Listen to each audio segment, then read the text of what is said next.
today. This is the first ever TVECA broadcast, and we are joined today by Roel Fresow from the e-cig bond in the Netherlands. And we'll be discussing NEN as well as many other regulatory issues as it pertains to the e-cigarette category in the Netherlands. Welcome aboard to the TVECA. You're part of the first ever broadcast for TVECA News. Well, thank you. Thank you for coming. Obviously, you're the head of the e-cig bond in the Netherlands. And that's why we want you to be here and discuss the issues you currently face in the Netherlands with the NEN. Can you tell us a little bit about that? Yeah, the NEN is an institution that will set the standards for the electronic cigarette industry in the Netherlands, and they participate with a delegation in the bigger CEN, the European Committee, that will produce the standards on a European level. And you're playing an active role in that, I heard. Correct. Do you feel that the NEN process was done in a manner that was consistent with fair regulation? They made a set of rules in the European Union as a whole, but also in the Netherlands, that are all based on emotions instead of facts. And these rules and regulations that are based on emotions are the fundamentals now to start making NEN standards. And that's a little bit strange, because I think you always have to start with facts and science. That are the fundamentals you use to make the golden standard, and not emotions. So are you saying that the Netherlands made decisions based on lack of information instead of based on an abundance of information? Correct. That's absolutely correct. I'm 100% sure that all the regulations that nowadays exist in the whole of European Union and also in the Netherlands are mostly based on emotions and a lack of information, and also, to be honest, on the fact that they didn't have any motivation to gather more information, right? Because it is available, right? And do you think that that's based potentially in part due to big pharma playing a role, as well as lack of a tax structure, so they don't see the upside of having e-cigarettes become a product that potentially could compete with conventional tobacco and therefore definitely provide the tax base? Yeah, you think sure. That's part of the equation? I think so. I don't mind if you want to discuss about tax or pharma involvement, but make it a discussion. You're in somewhat of a difficult position, obviously, because you are a physician. Correct. And yet you have your own company, an e-cigarette company. Yeah. But as a physician, how do you combat those discussions that other colleagues would want to have with you, and you then have to take a completely different position? How do you do that? Well, it's not that difficult, to be honest. You know, there are still about 25% of the Dutch population is still smoking traditional cigarettes, and we all know that they are extremely harmful. And me as a physician came across the electronic cigarette as a less harmful device and as an alternative to traditional tobacco smoking. That's the most easy. Those are the fundamentals. That's the fundamentals. So electronic cigarettes are meant to be used by adult smokers.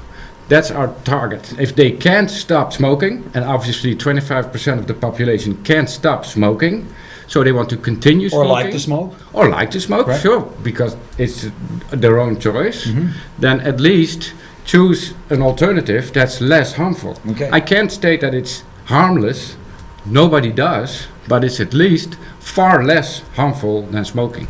What would you like to see happen through the NEN process and the CEN process? And in that same discussion, what would you like to say to those who are acting irresponsible when you're trying to go through these two processes? What would you like to say to them? Well, the Netherlands is one of the first countries that now have a set of official laws concerning the electronic cigarette.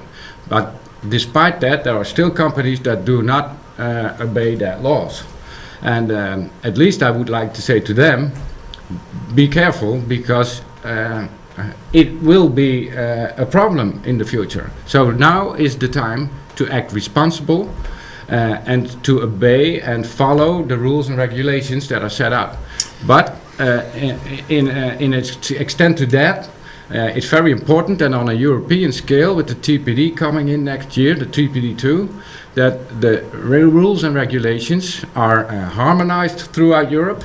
So every country has the same set of rules, and that those rules are, the governments are able to see that those rules are followed. And some of those rules are very difficult to follow. So the combination of irresponsible companies and the lack of information with the government altogether made a set of laws and regulations that are very difficult to follow, very difficult to enforce, and even in some cases lack common sense. Yeah, and prohibit further discussions, prohibit further developments of better products. And in the end, I think that's the wrong way we have turned in. Where do you think this is going to go as far as Big Pharma? Do you think they're going to step it up in trying to paint the e-cigarette as a product that is potentially far worse than conventional tobacco? Do you feel that they're going to step it up to try to really ban the product, or at least try to stop the growth of this category? What I think is very important is to realize. Everybody should realize that an electronic cigarette is not harmless. It contains some kind of harm. How much harm is currently not quite known yet. We do know that it has some harm, but it's never ever going to be as much harm as a traditional cigarette. And then, and I got one more question. Do you feel that we're better off today with the e-cigarette after the TPD than we were before in 2012, like here in the Netherlands? When it was banned? All over the world, there are mainly three choices we could categorize electronic cigarettes in. That's as a medicine, which it is clearly not. An electronic cigarette doesn't cure anything. But it was a medicine in the Netherlands. Definitely, yeah. So also, how are they based on misinformation? Correct. Yeah. But how do they talk about a product that somehow got categorized as a medicine? Yeah. It must have been the Tooth Fairy. But then all of a sudden, now that it's no longer a medicine, they say it's the worst product on the planet. Correct. What do you have to say to Big Pharma when they're talking about stuff like that? That's crazy. Everybody understands that doesn't adhere, and you couldn't possibly keep that up. It's a medicine and it's safe to use, or it's harmful, but not both. So it's not a medicine. And then you have two categories left, and that's it's a tobacco product, or at least something in the corner of tobacco products, or it's like the consumer law we now have, but that when you have to choose between those two, the consumer law doesn't have the possibilities to give you a proper set of rules and regulations for products that are potentially addictive. Correct. Okay. Adherent to tobacco cigarettes. So I think it's very good that it's in the TPD, but you have to measure the set of rules and regulations for electronic cigarettes comparing to the traditional cigarettes. What I think is very important is that the electronic cigarette will be positioned on the spot where it should be positioned, namely below the tobacco cigarettes and in comparison to the tobacco cigarettes, because that's the place they have to be categorized as. Right. Okay. And if you don't have the proper information, there are a lot of companies, a lot of institutions like the e-cig bond, but also like the TVECA, that have the responsibility to work for a proper set of rules and regulations, that have the ambition to inform people in a correct manner. And those are the companies and institutions that you should look for if you don't have the proper information yet.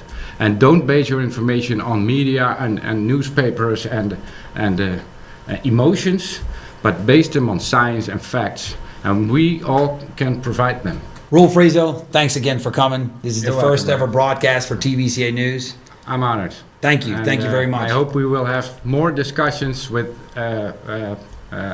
competitors, industry leaders, etc., but also with our opponents. Certainly. Just to have a good discussion. So this platform will be open for all to have a discussion, as long as it's about logical and responsible regulation. So we can all learn and benefit. Absolutely. So feel free to come back at any given time. I will. Definitely. Thanks again, Roel. I really appreciate it. Okay. So that's it. we will chat again. Obviously, this process is going to continue. We will be in